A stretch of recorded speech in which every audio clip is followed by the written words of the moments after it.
ಕೋಲಾರದ ಗುಂಪುಗಾರಿಕೆ ಇದೆಲ್ಲವೂ ಕೂಡ ಈಗ ಹೈಕಮಾಂಡ್ ಅಂಗಳಕ್ಕೆ ಹೋಗಿದೆ. ಸುರ್ಜೇವಾಲಾ ಅವರ ಜೊತೆ ನಾರಾಯಣ ಸ್ವಾಮಿ ಅವರು ಮುಕ್ತವಾಗಿ ಮಾತನಾಡಿ ಬಂದಿದ್ದಾರೆ. ನಮ್ಮ ಜೊತೆಗಿದ್ದಾರೆ ಸರ್. ಪ್ರಮುಖವಾಗಿ ಕೊಮ್ಮುಲ್ದು ವಿಚಾರ ತುಂಬಾ ಸದ್ದಾಗ್ತಾ ಇದೆ ಸರ್. ನಿಮ್ಮ ನಡುವಿನ ಈ ಭಿನ್ನಾಭಿಪ್ರಾಯಕ್ಕೆ ಏನ್ ಸರ್ ಕಾರಣ? ನೋಡಿ, ನಮ್ಮ ನಡುವಿನ ಭಿನ್ನಾಭಿಪ್ರಾಯ ಅಂದ್ರೆ ಎಲ್ಲಾ ಶಾಸಕರನ್ನು ಕೆಲವರನ್ನ ಬಿಟ್ಟು ಕೆಲವರೇ ಸೇರ್ಕೊಂಡು ಅಲ್ಲಿ ಗುಂಪುಗಾರಿಕೆ ಮಾಡಿದ್ದು ಭಿನ್ನಾಭಿಪ್ರಾಯಕ್ಕೆ ಕಾರಣ. ಆಮೇಲೆ ಈ ಕೋಮುಲ್ನಲ್ಲಿ ಆ ಚಿಕ್ಕಬಳ್ಳಾಪುರ ಬೇರೆ ಹಾಕಿ ಕೋಲಾರದಲ್ಲಿ ಡಿಲಿಮಿಟೇಷನ್ ಮಾಡಬೇಕಾದಾಗ ಆ ಯಾವುದೇ ನನ್ನ ಭಾಗದಲ್ಲಿ ನನ್ನ ಕಾನ್ಸ್ಟಿಟ್ಯೂನ್ಸಿ ಡೈರಿ ಇದೆ, ನನ್ನ ಏನು ಕೋಮುಲ್ ಡೈರಿ ಇದೆ, ಅದು ಬಿಲಾಂಗ್ಸ್ ಟು ಮೈ ಕಾನ್ಸ್ಟಿಟ್ಯೂನ್ಸಿ. ನನ್ನ ಕಾನ್ಸ್ಟಿಟ್ಯೂನ್ಸಿ ಡೈರಿ ಇದೆ. ಕನಿಷ್ಠ ಪಕ್ಷ ಕೂಡ ಒಬ್ಬ ಕ್ಷೇತ್ರ ಶಾಸಕರಾಗಿ ನನ್ನನ್ನು ಕೂಡ ಗಮನಕ್ಕೆ ತಗೊಂಡಿಲ್ಲ. ಯಾವ ರೀತಿ ವಿಂಗಡಿಸಬೇಕು ತಗೊಂಡಿಲ್ಲ. ಅವ್ರಿಗೆ ಇಷ್ಟ ಬಂದ ರೀತಿಯಲ್ಲಿ ವಿಂಗಡಿಸ್ಕೊಂಡ್ರು. ಉದಾಹರಣೆಗೆ ಕೋಲಾರಲ್ಲಿ 3 ಮಾತ್ರ ಕ್ಷೇತ್ರ ಮಾಡಿಕೊಂಡ್ರು, ಮುಳಬಾಗಿಲು 2 ಮಾಡಿಕೊಂಡ್ರು, ಶ್ರೀನಿವಾಸಪುರ 2 ಮಾಡಿಕೊಂಡ್ರು, ಮಾಲ್ದೂರು 2 ಮಾಡಿಕೊಂಡ್ರು. ನನ್ನ ಕಾನ್ಸ್ಟಿಟ್ಯೂನ್ಸಿ ಮಾತ್ರ 1 ಮಾಡಿ ಉಳಿದೆಲ್ಲ ಹಂಚ್ಕೊಂಡ್ಬಿಟ್ರು ಇವರೇ. ಇದನ್ನ ನಾನು ಪ್ರಶ್ನೆ ಮಾಡಿದ್ದೇನೆ. ತಪ್ಪ? ತಾವು ಕ್ಯಾಂಡಿಡೇಟ್ ಆಗಿದ್ದು ಕೂಡ ಸಿಕ್ಕಾಪಟ್ಟೆ ಅವರ ಅಸಮಾಧಾನಕ್ಕೆ ಕಾರಣ ಆಗಿದೆ. ಖಂಡಿತ ಕೂಡ. ಯಾಕಂದ್ರೆ ನಾನು ಆಗ್ಲೇಬಾರ್ದು ಅಂತೇಳಿ ಬಹಳಷ್ಟು ಪ್ರಯತ್ನ ಮಾಡಿದ್ದೆ. ಆದ್ರೂ ದೇವರ ಇಚ್ಛೆ, ಜನರ ಇಚ್ಛೆ, ಕ್ಯಾಂಡಿಡೇಟ್ ಆಗಿದ್ದೀನಿ, ಜಯಗಳಿಸಿದ್ದೇನೆ. ಉಸ್ತುವಾರಿಗಳದೇನು ಸರ್ ಗಲಾಟೆ? ಪದೇ ಪದೇ ಉಸ್ತುವಾರಿಗಳ ನಡವಳಿಕೆ ಬಗ್ಗೆನೂ ಕೂಡ ತಾವು ಅಸಮಾಧಾನವನ್ನ ವ್ಯಕ್ತಪಡಿಸ್ತಾ ಇದ್ರಿ. ಉಸ್ತುವಾರಿಗಳು ಪಾಪ ಅವರ ವ್ಯಕ್ತಿಗತವಾಗಿ ಒಳ್ಳೆಯವರಿದ್ದಾರೆ. ಆದರೆ ಆ ಜಿಲ್ಲೆಯಲ್ಲಿ ಕೆಲವು ಆ ಮುಖಂಡರ ಜೊತೆ ಅವರು ತಗಲಾಕೊಂಡ್ಬಿಟ್ಟಿದ್ದಾರೆ ಪಾಪ. ಹಾಗಾಗಿ ಅದರಿಂದ ಆಚೆ ಬರ ಹಾಕ್ತಾ ಇಲ್ಲ. ಅವರಿಗೆ ಅಲ್ಪಸಂಖ್ಯಾತರಿಗೆ, ಆ ಹಿಂದುಳಿದವರಿಗೆ, ಪರಿಶಿಷ್ಟ ಜಾತಿಯ ಪಂಗಡದವರಿಗೆ ಸಹಾಯ ಮಾಡಬೇಕು ಅನ್ನೋ ಮನಸ್ಸಿದೆ. ಆ ಸಹಾಯ ಮಾಡಲಿಕ್ಕೆ ಬೇರೆಯವ್ರ ಬರೀದಿಕ್ಕೆ ಅವ್ರನ್ನ ಬಿಡ್ತಾ ಇಲ್ಲ. ಹಂಗಾಗಿ ಪಾಪ ಅವ್ರಿಗೆ ಸಮಸ್ಯೆ ಉಂಟಾಗಿದೆ. ಬಹುಶಃ ಮುಂದಿನ ದಿನಗಳಲ್ಲಿ ಸರಿ ಹೋಗ್ಬೋದು ಅಂದ್ಕೊಂಡಿದ್ದೀನಿ. ಕಾದ್ ನೋಡೋಣ. ರಮೇಶ್ ಕುಮಾರ್ ಅವರು ಮನೆಯಲ್ಲೇ ಕೂತು ಎಲ್ಲ ಆಟ ಆಡ್ತಿದ್ದಾರ ಅಂತನಾ? ಖಂಡಿತ ಕೂಡ. ಅದು ಜಗಜ್ಜಾಹೀರ, ನೇವಳಾಗತ್ತೆ ಇಲ್ಲ ಅದನ್ನ. ನಂಜೇಗೌಡರು ನಾಳೆ ಸುರ್ಜೇವಾಲಾ ಅವರಿಗೆ ಕಂಪ್ಲೇಂಟ್ ಕೊಡ್ತಾರಂತೆ ತಮ್ಮ ಮೇಲೆ. ಏನಂತ? ಏನಂತ ಕಂಪ್ಲೇಂಟ್ ಕೊಡ್ತಾರೆ? ಏನಂತ ಕೊಡ್ತಾರೆ ಹೇಳಿ? ಏನಂತ ಕೊಡ್ತಾರೆ? ಏನ್ ತಾವು ಈಗ ಕ್ಯಾಂಡಿಡೇಟ್ ಹಾಕಿ ಅಲ್ಲೆಲ್ಲ ರಾಜಕಾರಣ ಇಲ್ಲಿ ಕ್ಯಾಂಡಿಡೇಟ್ ಹಾಕಿ ಅಂದ್ರೆ ನಿಮ್ಮ ಕ್ಯಾಂಡಿಡೇಟ್ಗೆ ಕೆಪಿಸಿಸಿಯಿಂದ ಬಿ ಫಾರಂ ಕೊಟ್ಟಿದ್ದಾರಾ? ನೀವು ಯಾಕೆ ಕ್ಯಾಂಡಿಡೇಟ್ ಮಾಡಿದ್ರಿ?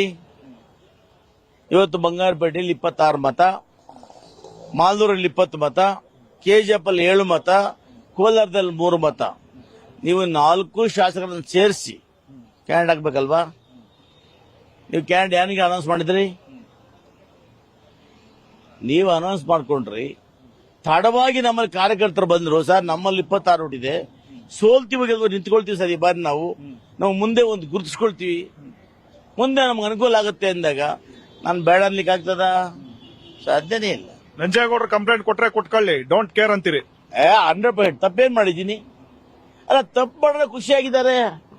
ಈ ಗಣಿಗಾರಿಕೆ ಮಾಡಿ, ಇಲಿಗಲ್ ಗಣಿಗಾರಿಕೆ ಆಗ್ಬೋದು, ಮಿಲಿಟರಿಯಲ್ಲಿ ಆಗ್ಬೋದು, ಇದೆಲ್ಲ ಮಾಡೋ ಖುಷಿಯಾಗಿದ್ದಾರೆ. ಏನು ಮಾಡಿದವ್ರು ನನಗ್ ಭಯಪಡ್ಲಿ. ಇನ್ನೊಬ್ರು ಜಯಸಿಂಹ ಕೃಷ್ಣಪ್ಪ, ನನ್ನ ಕಾನ್ಸ್ಟಿಟ್ಯೂನ್ಸಿ ಕೆಜಿಎಫ್ ಕಾನ್ಸ್ಟಿಟ್ಯೂನ್ಸಿ 2 ಬರ್ತದೆ. ಒಂದ್ ಮಾತು ನಾನು ಕೇಳಿದ್ರ, ಕಾಂಗ್ರೆಸ್ನವರ ಕಾಂಗ್ರೆಸ್ ಪಕ್ಷ ಯಾವತ್ತಾರು ಕೂಡ ಟೌಲ್ ಹಾಕೊಂಡು ಪಕ್ಷ ಬಂದಿದಾರ, ಮೀಟಿಂಗ್ ಮಾಡಿದಾರ, ಎಲೆಕ್ಷನ್ ಕ್ಯಾಂಪಿಂಗ್ ಮಾಡಿದಾರ? ಯಾವ ರೀತಿ ಕಾಂಗ್ರೆಸ್ನವರು?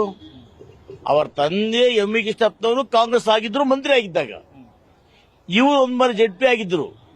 ಇತ್ತೀಚಿನ ದಿನಗಳ 10 ವರ್ಷಗಳಿಂದ ಯಾವ್ದಾದ್ರೂ ಕೂಡ ಪಕ್ಷದ ವೇದಿಕೆಯಲ್ಲಿ ಕಾಣಿಸ್ಕೊಂಡಿದ್ದಾರಾ? ಪಕ್ಷದ ಮೆಂಬರ್ಶಿಪ್ ತಗೊಂಡಿದ್ದಾರಾ? ಬಹಿರಂಗ ಬಂದಿದ್ದಾರಾ? ಅವ್ರನ್ನ ಕಾಂಗ್ರೆಸ್ನವರು ನಾನು ಹೆಂಗ್ ತಿಳ್ಕೊಳ್ಳಿ? ನಾನೊಬ್ಬ ಶಾಸಕ ಇದ್ದೀನಿ, ನನ್ ಕೇಳಿದ್ರ ಅಲ್ಲಿ ಆಗ್ತೀನಿ ನಾಮಿನೇಷನ್ ಅಂತ? ಅವ್ರ ಇಷ್ಟ ಬಂದಾಗ ಅವ್ರು ನಿಂತ್ಕೊಂಡ್ರು, ಕಾರ್ಯಕರ್ತರು ಅವ್ರು ನಿಂತ್ಕೊಂಡ್ರು. ನಾನು ಅದಕ್ಕೆ ಸರ್, ಕೋಲಾರದ ಪಾಲಿಟಿಕ್ಸ್ ಬಗೆಹರಿದಷ್ಟು ಕಗ್ಗಟ್ಟಾಗಿದೆಯಾ ಸರ್? ಸಿಎಂ ಅವರು ಕೂಡ ಬಗೆಹರಿಸಕ್ ಆಗ್ತಿಲ್ವಾ? ಖಂಡಿತ ಬಗೆಹರಿಸಬಹುದು. ಬಟ್ ಉಸ್ತುವಾರಿ ಮಂತ್ರಿಗಳು ಮನಸ್ಸು ಮಾಡಿದ್ರೆ ಬಗೆಹರಿಸಬಹುದು. MC ಸುಧಾಕರ್ ಅವರು ಕೂಡ ಕೋಲಾರ ರಾಜಕಾರಣದಲ್ಲಿ ಹಸ್ತಕ್ಷೇಪದ ಬಗ್ಗೆ ಏನ್ ಹೇಳ್ತೀರಿ?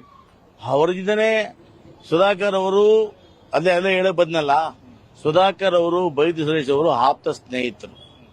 ಸುಧಾಕರ್ ಅವರು ಕೋಲಾರ ಜಿಲ್ಲಾದಲ್ಲಿ ಎಂಟರ್ ಆಗೋದ್ರಿಂದನೇ ಇಷ್ಟೆಲ್ಲ ಕಗ್ಗಂಟು ಜಾಸ್ತಿ ಆಗಿದೆ. ಇಲ್ಲೇನಾಗಿದೆ, ರಾಜಕಾರಣಕ್ಕಿಂತ ಮುಖ್ಯವಾಗಿ ಸಂಬಂಧಗಳ ಬೆಲೆ ಜಾಸ್ತಿ ಆಗಿದೆ. ಕೃಷ್ಣ ಬೈರೇಗೌಡರು ಸುಧಾಕರ್ ಅವರು, ನಂಜೇಗೌಡರು ಮೂರು ಜನನ ಕೂಡ ರಕ್ತ ಸಂಬಂಧಿಗಳು. ಅವರನ್ನು ಬಳಸ್ಕೊಂಡು ಪಾಪ ನಮ್ಮ ಜಿಲ್ಲಾ ಉಸ್ತುವಾರಿ ಮೇಲೆ ಒತ್ತಡ ಹೇರಿ ಒಂದು ಕಡೆ ಅವಾಗ ಬಂದು ಹೇಳಿದೆ ನಾನು, ಒಂದು ಕಡೆ ಸುಣ್ಣ, ಒಂದು ಕಡೆ ಬೆಣ್ಣೆಯನ್ನು ಅನ್ನೋ ರೀತಿ ಆಗ್ತಾ ಇದೆ. ಕೋಲಾರ ಜಿಲ್ಲಾ ರಾಜಕಾರಣದಿಂದ KH ಮುನಿಯಪ್ಪ ಅವ್ರನ್ನ ಈಗ ದೂರ ಇಟ್ಟು ಈ ಎಲ್ಲ ಆಟ ಆಡ್ತಿದ್ದಾರೆ ಸರ್. ಖಂಡಿತ ಕೂಡ ಅದೇ ಅಲ್ಲ ಉದ್ದೇಶ. ಸರೋಗ್ತದೆ, ಇವೆಲ್ಲ ತಾತ್ಕಾಲಿಕ, ಸರೋಗುತ್ತೆ ಅನ್ನೋ ಒಂದು ಆಶಾಭಾವನೆ ಇಟ್ಕೊಂಡಿದ್ದೀನಿ. KH ಮುನಿಯಪ್ಪ ಅವರಿಗೆ ಕೋಲಾರ ಜಿಲ್ಲಾ ಉಸ್ತುವಾರಿ ಕೊಡೋದ್ರ ಬಗ್ಗೆ ಏನಾದ್ರು ತಾವು ಬ್ಯಾಟಿಂಗ್ ಮಾಡ್ತೀರಾ? ನಾನು ಬ್ಯಾಟಿಂಗ್ ಮಾಡೋದಿಲ್ಲ, ಯಾರು ಕೊಟ್ಟರು ಕೂಡ ಸ್ವಾಗತ ಮಾಡ್ತೀನಿ. ನಂದೇನ ಬೇತರ ಇಲ್ಲ ಸರ್. ಆಮೇಲೆ ಇನ್ನೊಂದು ಪ್ರಮುಖವಾಗಿ ಈಗ 3 ತಿಂಗಳಲ್ಲಿ CM ಬದಲಾಗ್ತಾರೆ, DK ಶಿವಕುಮಾರ್ CM ಆಗ್ತಾರೆ ಅಂತ ಇಕ್ಬಾಲ್ ಹುಸೇನ್ ಅವರು ಹೇಳಿದ್ದಾರೆ. ಅದು ಅವರ ಸ್ವಂತ ಅಭಿಪ್ರಾಯ. ಅವರು ಮೊದಲನೇ ಬಾರಿ ಶಾಸಕರಾಗಿದ್ದಾರೆ, ಅವರ ಅಭಿಪ್ರಾಯ ಹೇಳಿದ್ದಾರೆ. ನಾನೊಬ್ಬ ಸೀನಿಯರ್ MLA ಆಗಿ ಇದುವರೆಗೂ ಅಂತ ಚರ್ಚೆಗಳು ಯಾವುದೂ ನಡೆದಿಲ್ಲ, ಬದಲಾವಣೆ ನಡೆದಿಲ್ಲ. ಅದೇನಾದ್ರು ಹೈಕಮಾಂಡ್ಗೆ ಬಿಟ್ಟಿದ್ದು, ಹೈಕಮಾಂಡ್ ಏನ್ ತೀರ್ಮಾನ ತಗೊಳುತ್ತೋ ಅದಕ್ಕೆ ನಾವು ಬದಲಾಗಿರ್ತೀವಿ. ದಲಿತ CM ಕೂಗು ಕೂಡ ಜೋರಾಗಿ ಕೇಳ್ಪಡ್ತೈತೆ ಈ ನಡುವೆ. ಎಲ್ಲವೂ ಕೂಡ ಹೈಕಮಾಂಡ್ಗೆ ಬಿಟ್ಟಿದ್ದಲ್ಲ. ಹೈಕಮಾಂಡ್ ಏನೇ ತೀರ್ಮಾನ ತಗೊಂಡ್ರು ಕೂಡ ಆ ತೀರ್ಮಾನಕ್ಕೆ ನಾವೆಲ್ಲ ಬದ್ಧರಾಗಿರ್ತೇವೆ. ತಾವು ಕೂಡ ಸಚಿವ ಸಂಪುಟ ಕೇಳಿ ಕೇಳಿ ಸುಸ್ತಾಗ್ಬಿಟ್ಟಿದ್ದೀರಾ ಸರ್. ನೋಡಿ, ಕೇಳೋದು ನಮ್ಮ ಕರ್ತವ್ಯ, ಕೊಡ್ತಕ್ಕಂಥದ್ದು ಪಕ್ಷದ ಅವರ ವಿವೇಚನೆಗೆ ಬಿಟ್ಟಿದ್ದು ಅಲ್ವಾ. ನೋಡೋಣ, ಕಾದ್ ನೋಡೋಣ. Thank you. ಸೊ ಇದು ಬಂಗಾರಪೇಟೆ ನಾರಾಯಣಸ್ವಾಮಿ ಅವರ ಮಾತು. ಕ್ಯಾಮರಾ ಪರ್ಸನ್ ಜಯರಾಮ್ ಜೊತೆ Anand Nandagudi, power TV. We'll be right back.